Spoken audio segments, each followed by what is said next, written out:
Craig Williams, Senior Technical Advisor of Seville's Indonesia, with extensive experience again in Jakarta and around the region. Craig, what are your thoughts on this? Thanks, Jim. Well, it's good that Ilham and Kevin have given a broad overview, and a lot of the points that they've touched on, I think we're going to elaborate on over the next hour or so. Certainly the definition of a superblock is one. I think that often, from our perspective, we're a firm of property consultants, Savills here in Jakarta and throughout Indonesia. A lot of developers and customers regard anything that's dense and high, built on a podium, to be a superblock. As long as it's mixed use, it must be a superblock. That's not quite the case, and these two gentlemen have elaborated a little bit more on that. There's different interpretations of what a superblock can be, but a lot of it's got to do with scale, size, accessibility, connectivity, as Kevin has mentioned. There's so many different factors to a superblock, and I think it's part of the broader context of where, if we're looking at Jakarta and focusing on Jakarta, and of course this applies to any other urban centre, it could be Batam, could be Surabaya, Medan, any of the other growing cities in Indonesia, is how do we want those urban centres to evolve? There has to be a vision for it, there has to be a plan for it. One of the things we know in Jakarta is it has developed as a city, Greater Jakarta and inner urban Jakarta, has developed as a city more or less on an ad hoc basis.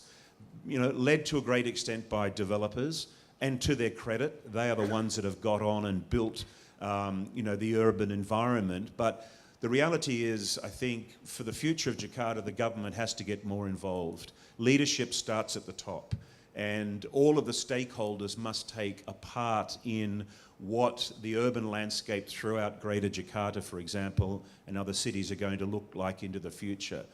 Public transport is critical. Absolutely, connectivity.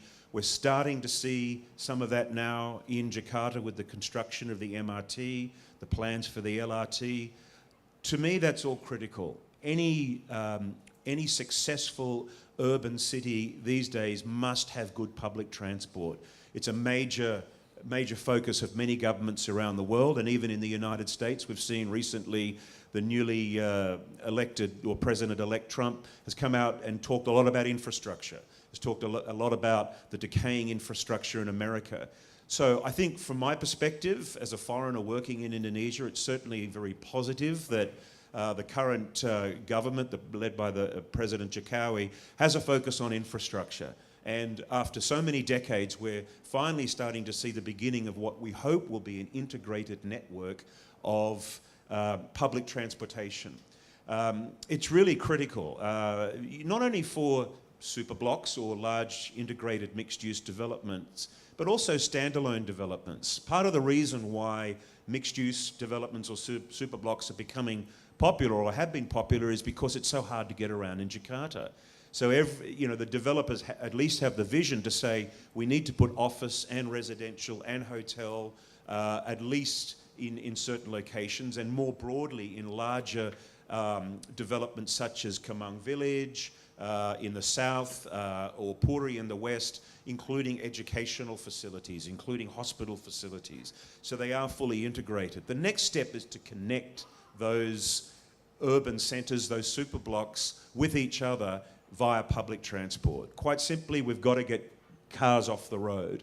We all know about Jakarta's traffic. We all know it's terrible. We all know it's getting worse. So what's the solution?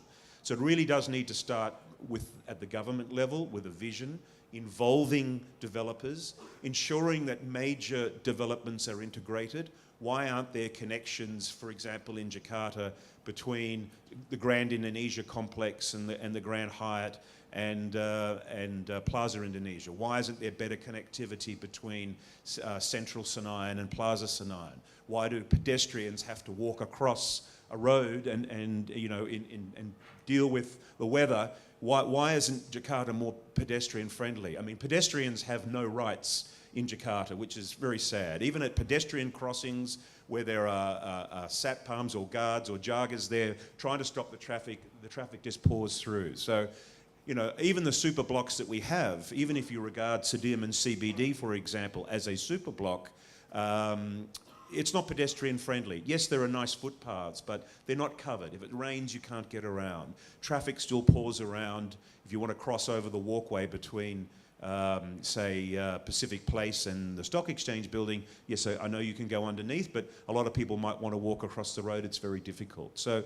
these are all issues that need to come into planning. Affordability is very important. A lot of the superblocks or the large mixed-use developments within the CBD area, the residential components are really targeted at the wealthy, the luxury end of the market. I think for Jakarta, I'm sure everybody in this room would have an opinion on this or maybe even agree. Jakarta has to go more vertical. It cannot continue to develop on a horizontal basis. So many of our staff and our colleagues and people in this room face long commutes every day into the office, and that's only going to get worse and worse. So we have to provide more affordable middle-class living in Jakarta, not just luxury living within these large superblocks. That is critical. I mean, there's a lot of land in the Jakarta CBD, a lot of unused land, a lot of government-owned land, a lot of old government buildings on large tracts of land. So again, it comes back to the vision for the CBD, not just Jakarta, but other major CBDs, and how we can connect and make lifestyle and quality of life more of a priority. Thank you very much, Craig. That was very insightful, as the other speakers have been. We appreciate that very much. Let me turn now to Pa Eko.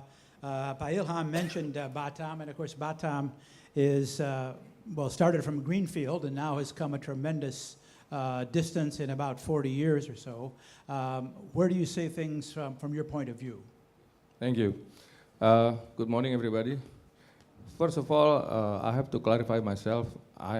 I know nothing about property. I'm a banker, basically.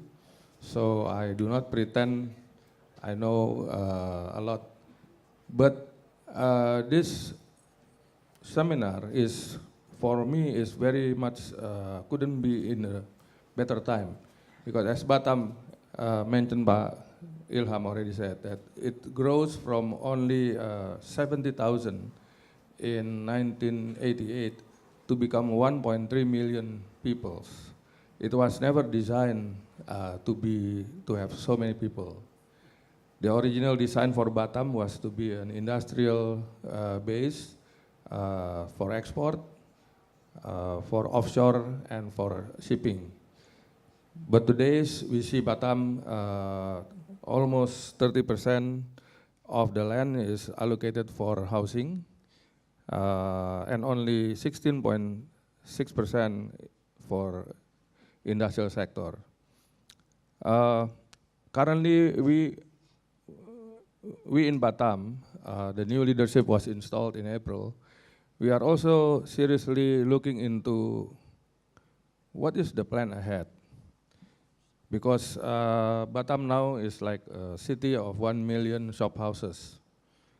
And we can no longer afford to maintain this type of growth, like what the other gentleman has been saying, that horizontal development is not gonna happen. So we need to drive for housing into verticals. We also realize that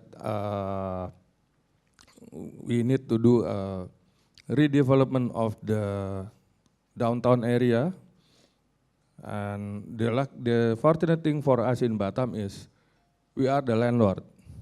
So all the land are controlled by the authority of Batam, which is now called BP Batam. And through lease mechanism, we can actually drive where is the development is going to be, what type of development, by just simply charging a lot more for landed house and less for apartment and so forth. We also take note about the fact that connectivity is very important.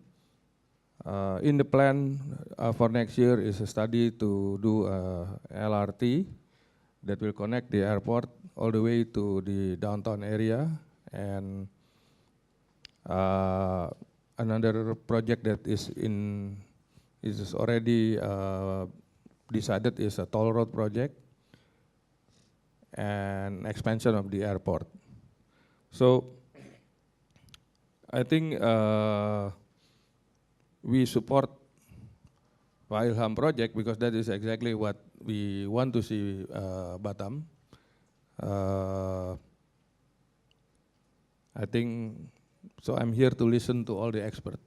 Thank you. Thank you very much, Pak Eko. And of course, it all comes down to economics and development. And for our last panelist this morning, we're fortunate to have Joshua Pardeti, who's Vice President and Economist at Permata Bank. Yes. Not yet Pardeti Bank, maybe someday soon. So, Thank you. Joshua, over to you. Thank you. Good morning, very good morning, everyone. Yeah.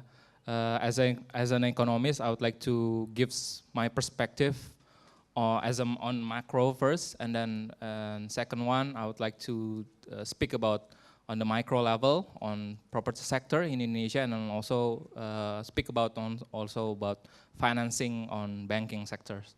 First of all, if we talk about property sectors in Indonesia especially, I think it is largely driven by private consumption. Yeah, as we know, in the last 2 to 3 years, our economy is still in a downtrend, yeah, in decelerating trend. So that's why we are not surprised that property prices all over in Indonesia tends to decline, yeah, so far. However, if I cite from Bank Indonesia data, in second quarter, property prices in 1660s in Indonesia already increased, yeah, by 3% year on year. And if we talk about Batam itself, yeah, Batam I think has a largest increase. Yeah, Batam property prices increased by around 6%. Yeah, it is the largest increase in Indonesia. It is, as I mentioned again, the property prices already increased, and I think it is signal that Indonesia's property sector will be recovering, yeah, sooner, because I think in the government level and the government perspective also, government already is very committed to boost the economy by fastening infrastructure development and transportation and so on, and also in property sector. Yeah, in 2015 we know that government already introduced law on foreign ownership on property in Indonesia. Yeah, and then the new rule gives some flexibility for foreigner to have hak pakai, yeah, use of right up to 80 years. So I think this is very, so that's why I think government is very committed to boost the property sector in Indonesia. And the other catalyst which could be boosting the property sector, I think, is tax amnesty. Yeah, as we know, so far up to last Friday, if I'm not mistaken, DG Tax of Indonesia recorded that repatriation fund already recorded 140 trillion, yeah, so far. Yeah, and government also mentioned that there is some investment products could be bought by the investors, and one of those are property. Yeah, so I think, and if I'm not mistaken as well, if we look at the data, from 140 trillion rupiah, yeah, already coming to Indonesia around 40 trillion rupiah. So there will be another 100 trillion rupiah for the first period and second period of tax amnesty program. So I think I'm very positive on property sectors in Indonesia because, yeah, government is very committed and also to boost the property sector. Yeah, in terms of banking industry, as we know as well, maybe in August or September, Bank Indonesia also introduced or loosened its policy, yeah, by increasing the loan to value regulation. And I think this is also is a positive catalyst for Indonesia's property sectors because currently if we look at the mortgage ratio over total credits, I think is relatively low, yeah, less than 10%. So it means that potency of banking financing on property sectors, I think is a huge, is a positive uptrend going forward. And related to the economy, I think property sector is very in line with the infrastructure development.